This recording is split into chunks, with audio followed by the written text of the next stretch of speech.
The hit TV series White Lotus just celebrated its season 3 finale, and one element repeated throughout was the consistent mention of a controversial drug.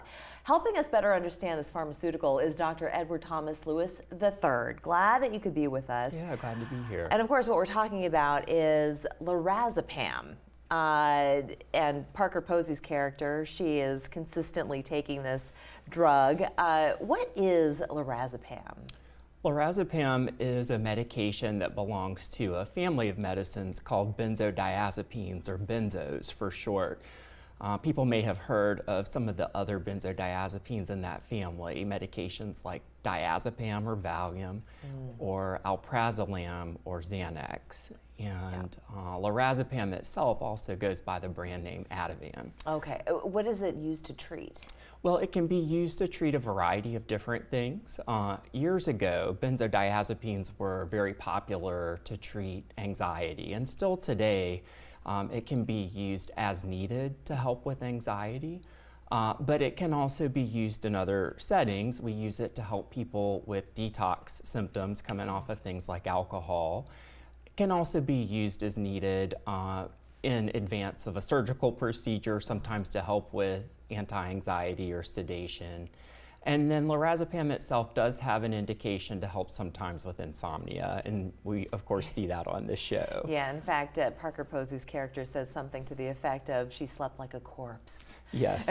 Which sounds a little bit dangerous. It does, yeah, and that brings up a good point. You know, Lorazepam in and of itself can cause sedation, and of course on the show we see that side effect is actually why it's being used, but you have to be cautious when you think about everyday activities like driving or operating machinery, or combining that with other things like alcohol. And I want to talk about coming off of the drug, but you said that there are therapies that are first lines of defense, not Lorazepam. So what would some of those first lines of therapies be? Yeah, I think it's important to know that there's really good, effective, evidence-based treatment for anxiety and for insomnia. So the first thing is having a conversation with whoever you're working with in the medical field. So whether that's your primary care doctor, or if you see a psychiatrist or a mental health professional, to let them know what symptoms that you're having.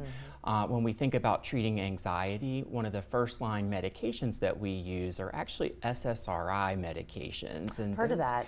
Yeah, they're antidepressant medications like Prozac or Zoloft, but they're actually also first line treatments on the medication realm for anxiety. I see, okay. And there are really good talk therapies that are evidence-based as well, like cognitive behavioral therapy, for example, where you really kind of learn to examine some of your thoughts and feelings and actions and try to process that in a skills-based way to develop some coping mechanisms for dealing with anxiety that aren't medication. And those have a longevity to them. Now, if you were to be prescribed Lorazepam and you've been on it for a while, coming off of it should be gradual.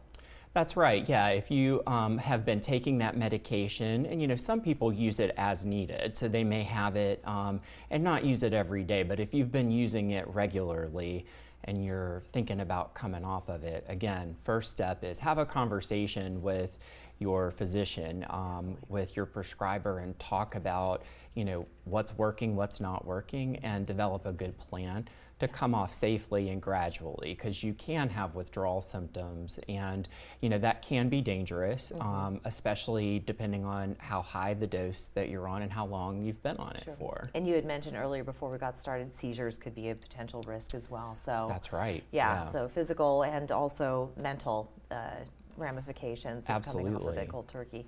Dr. Lewis, thank you so much for sharing all this information with us. Really fascinating stuff. Thanks for having me, and thanks for talking about this. Absolutely, absolutely. We'll be back in 2 minutes.